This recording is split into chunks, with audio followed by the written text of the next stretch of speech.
Bienvenido a esta nueva edición de La Mesa. Capítulo de hoy tenemos no sé si es tercera o cuarta vez, estaba pensando, Pablo Correa, economista. Tienes una empresa que asesora comunicacionalmente o estratégicamente, se llama DENK, ¿lo pronuncio bien? Sí. Y también está metido en el mundo de la política, ahora asesor de Evópoli, pero viene acá a hablar de economía y después a hablar un poquito de política. ¿Y por qué? Para que sepan y se queden los 20 minutos que duran, porque creo que es el único, al menos que yo conozco, que trabajó para el gobierno de Lagos como asesor de Hacienda y trabajó para el gobierno de Piñera como asesor de Hacienda. Así que bueno, gracias por estar de acá de nuevo, Pablo. Gracias a ti. Empecemos por lo fome, o lo entretenido, depende de cómo uno lo mire, que es la economía dura. Hace un par de semanas el Banco Central volvió a recortar las proyecciones de crecimiento para este año, pero tuvo cifras bastante positivas comparado con el promedio que de los últimos 3 años para el 2017, para el 2018. Y el precio del cobre se estabilizó entre 2,5 y 3. Todo indica que el que gane las próximas elecciones, que si fuesen hoy daría la impresión que podría ser Piñera, pero toda la política está cambiando muy rápido, va a venir con un viento de cola. ¿No? ¿Cómo ves tú los números? ¿Cómo es la situación económica este último año del gobierno? Mira, yo creo que partiendo por lo último, este último año de gobierno, en materia económica va a ser un año muy parecido al 2016. El Banco Central, ¿cierto?, puso un techo de crecimiento del 2% que parece bastante difícil de alcanzar. Lo más probable es de que tú tengas en un primer trimestre un crecimiento cero. Sí. Afectado puntualmente por escondida, pero va a ser difícil remontar eso y llegar a un promedio superior al 1,5. Lo que sí efectivamente se está dando este año y va a pegarle, ¿cierto?, positivamente al 2018 es que estás con un ambiente externo distinto.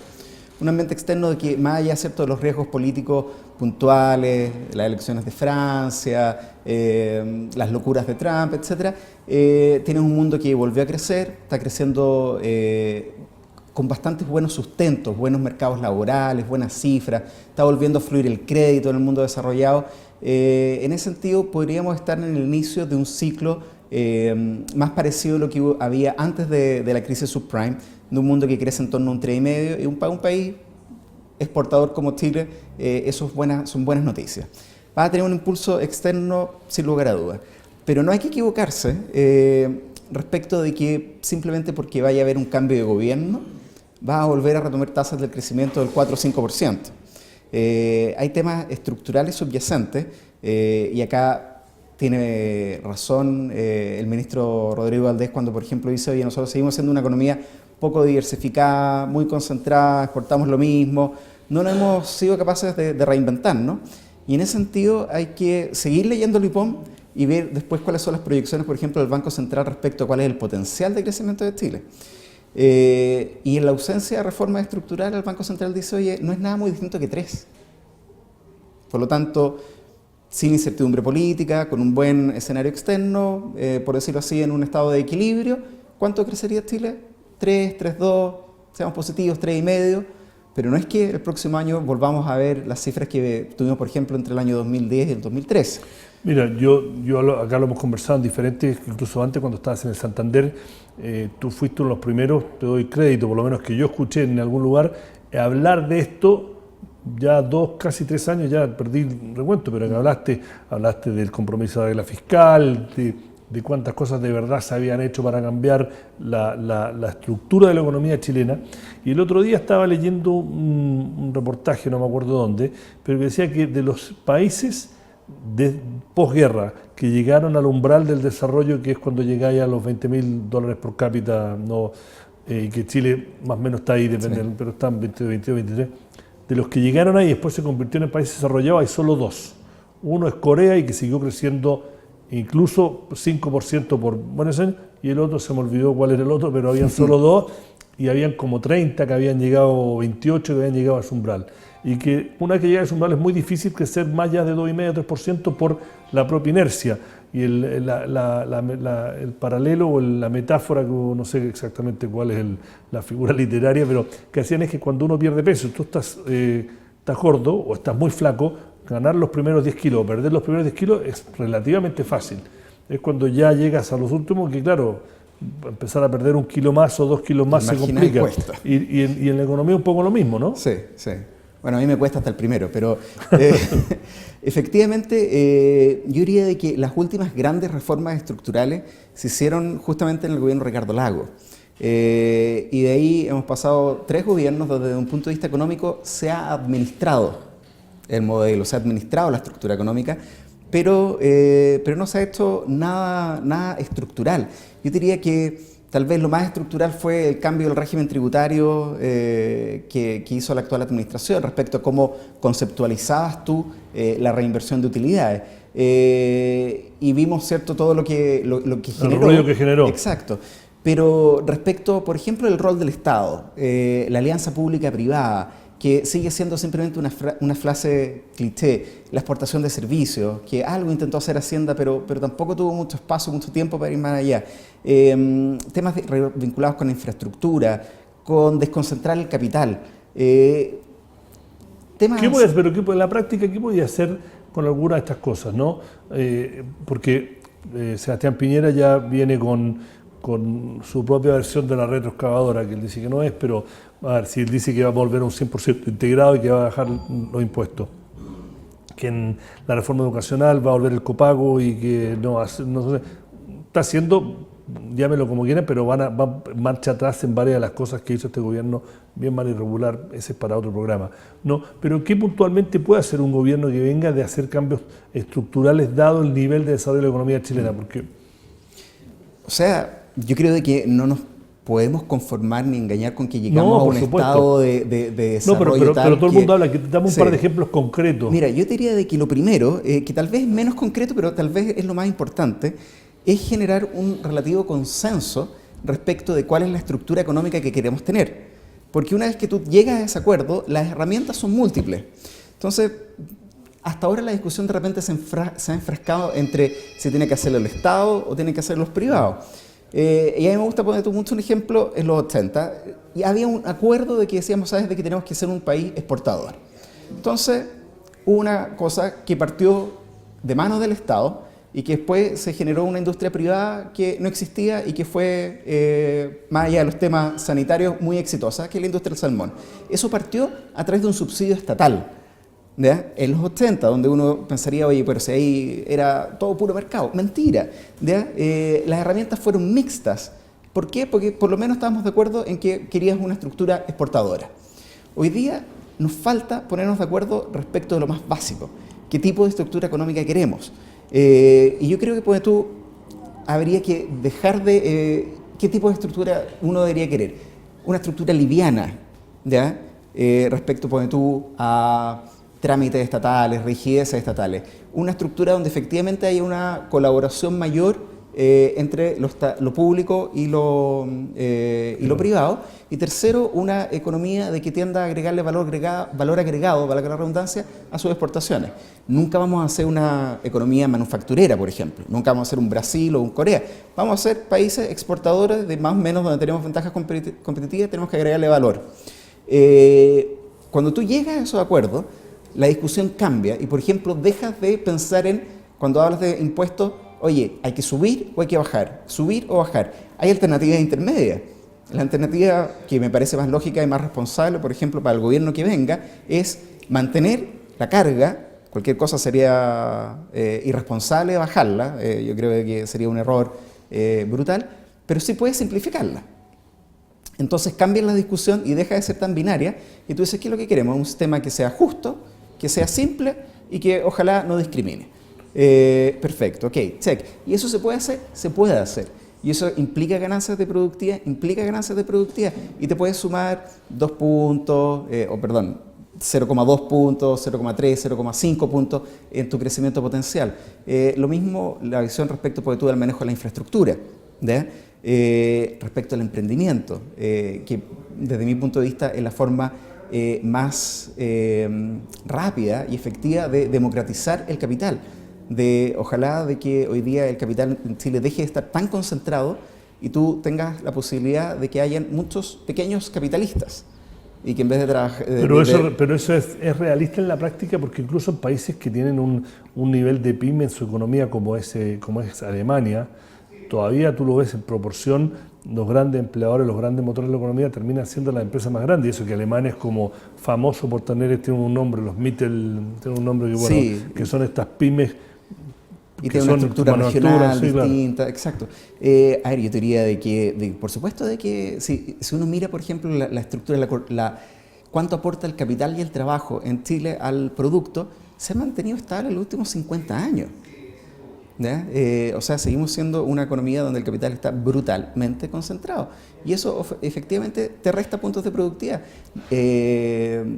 Si la ecuación fuera, por decirte más, 50-50, si tampoco se trata de hacer todo, ya sería un cambio estructural. Se puede hacer, pero teniendo, como te digo, como plazo, porque estas son todas reformas que en 4 años cualquier gobierno se come los costos, pero no hay ningún beneficio.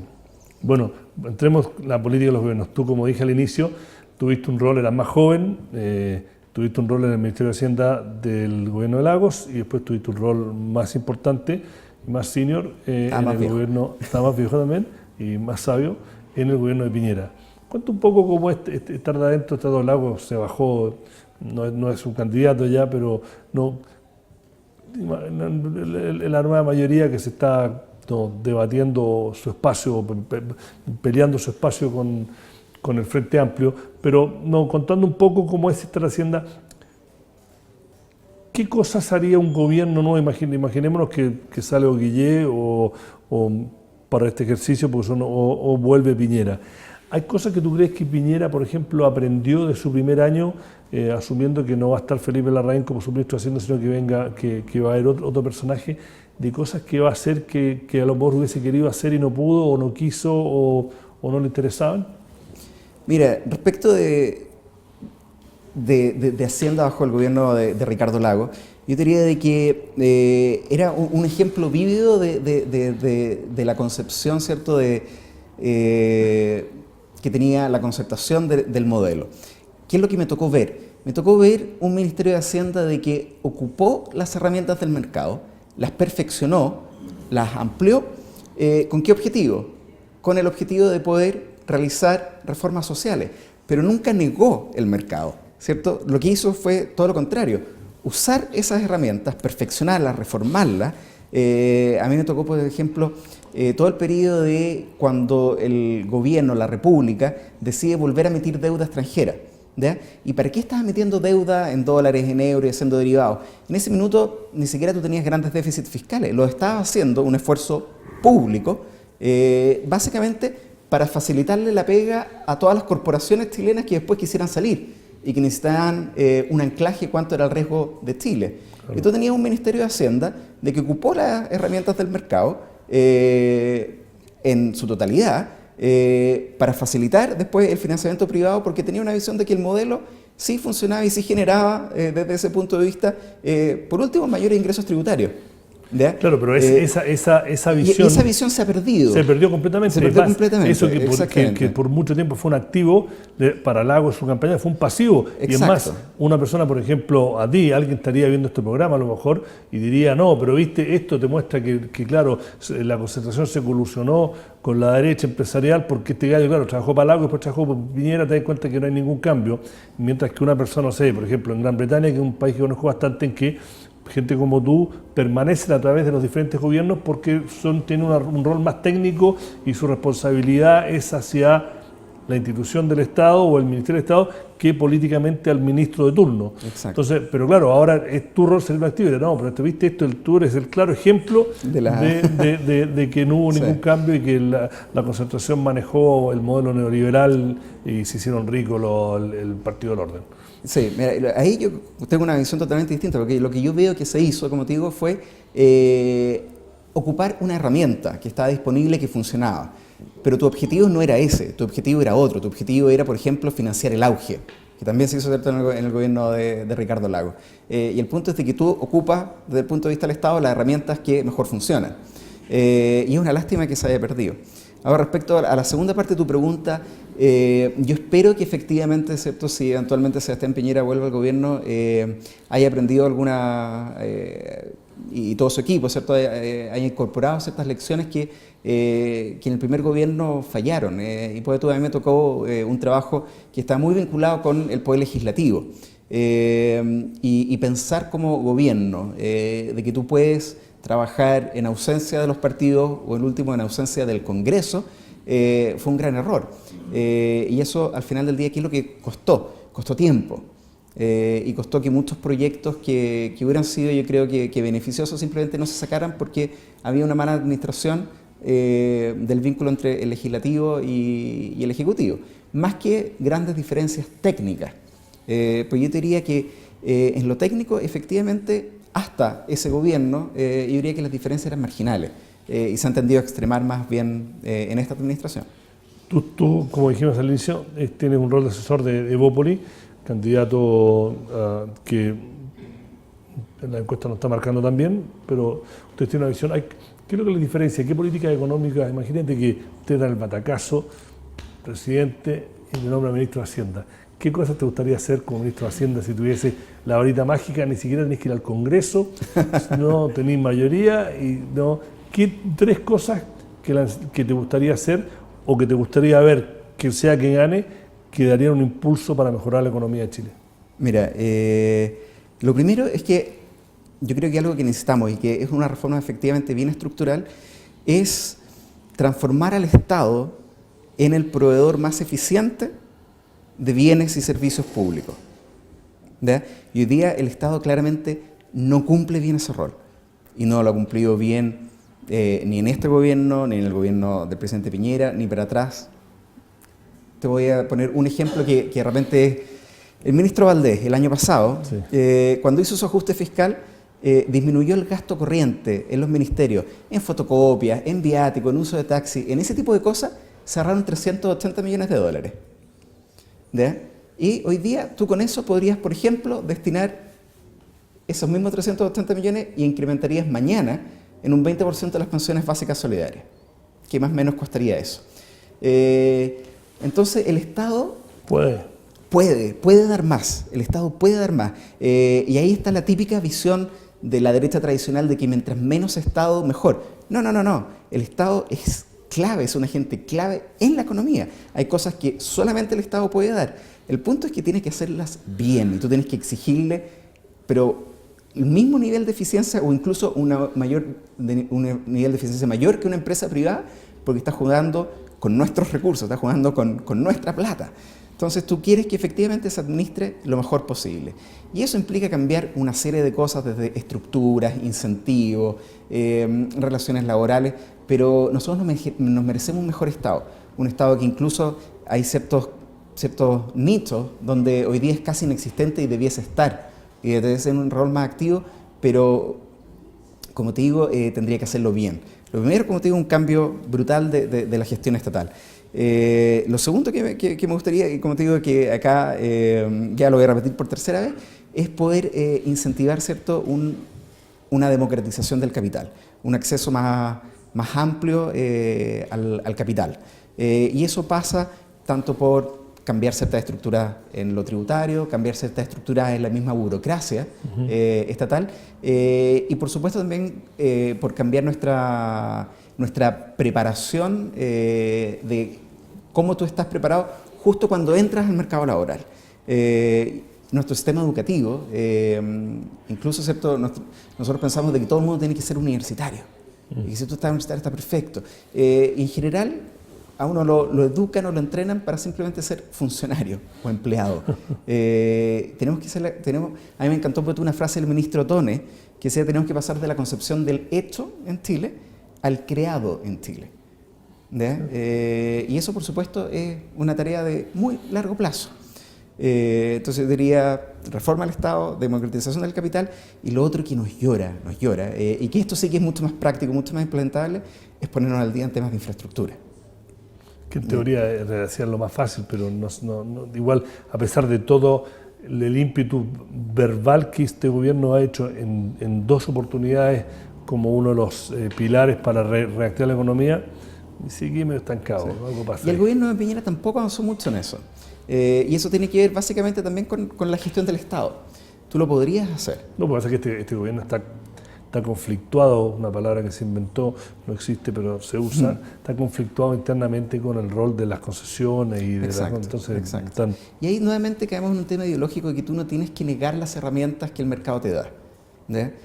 Si el mercado te da herramientas a través de la concesión privada para que efectivamente, por ejemplo, hubieras entregado 20 hospitales, hubieras dejado otros 20 en construcción y hubieras dejado otros 20 diseñados, ¿por qué negarla? ¿Por qué dejar de usar esa herramienta por un tema ideológico? Si al final tu función objetivo como Estado es garantizar la provisión de ciertos bienes y servicios.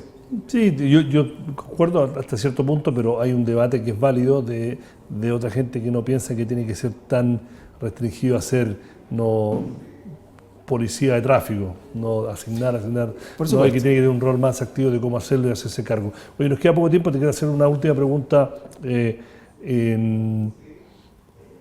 Valdés, ¿qué tal lo ha hecho? Yo creo que él mismo, ¿cierto?, se definió en algún minuto como que jugaba de 6, como volante de contención. Bueno, o de 5. Claro. Y yo creo que desde el punto de vista fiscal lo ha hecho extraordinariamente bien. ¿Ya? Más allá de, por supuesto, siempre hay matices. A mí me llamó la atención, por ejemplo, el tratamiento que se hizo este año respecto de la limpieza del food como ingreso permanente y no transitorio, pero más allá de ciertos detalles, el hecho, por ejemplo, la tasa de crecimiento que tiene el presupuesto este año, todas las alertas, la importancia que le ha dado, yo creo que lo ha hecho bastante bien. El punto es de que yo creo que le metieron todos los goles no fiscales. Al final, mira, la reforma laboral salió y salió no como la quería él. La reforma tributaria, sí, es un perfeccionamiento, pero igual tú tienes, excepto que el reglamento interpretativo tiene más de 150 páginas. No ha sido capaz, ¿cierto?, de generar ciertos consensos mínimos respecto al tema previsional. Ahora capaz que también se le pase por el lado, ¿cierto?, el tema de la reducción de la jornada de trabajo. Entonces ha sido un ministro, como te digo, que en lo estrictamente fiscal lo ha hecho bien, pero en el resto yo creo que no por falta de capacidad ni de ganas, sino más bien por falta de apoyo dentro de la coalición le han metido hartos goles. Si fuese un hombre que apuesta, pone ficha de que se llegue a algún tipo de acuerdo para en este gobierno tener una reforma tributaria a las pensiones. ¿Previsional? ¿No? Yo creo que no. Yo creo de que en los tiempos que quedan y con la ausencia de ciertos consensos básicos, lo veo extremadamente difícil.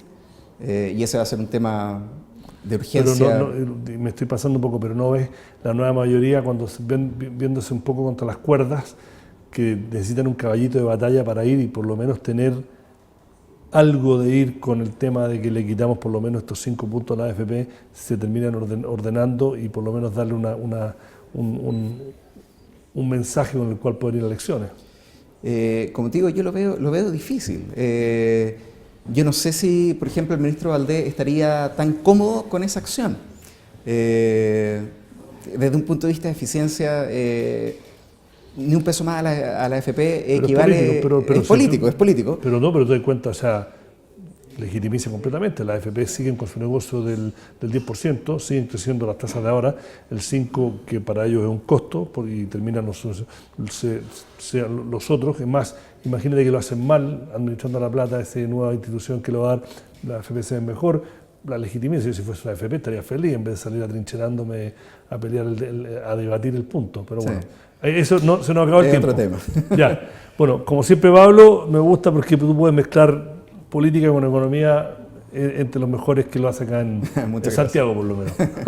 Gracias, Pablo Correa, economista, DEN, su empresa, trabajó en el gobierno de Lagos, Piñera, asesor de Bópolis, padre, familia, deportista, no sé qué más decirte, pero bueno. No, lo último, no mucho. Ahí fallamos. Falló, bueno, no deportista. Bueno, será hasta la próxima, cuando estén viendo esto va a ser Semana Santa o fin de Semana Santo, así que bueno, hasta la próxima, síganos en las redes sociales y Pablo, nuevamente gracias por venir. No, gracias a ti.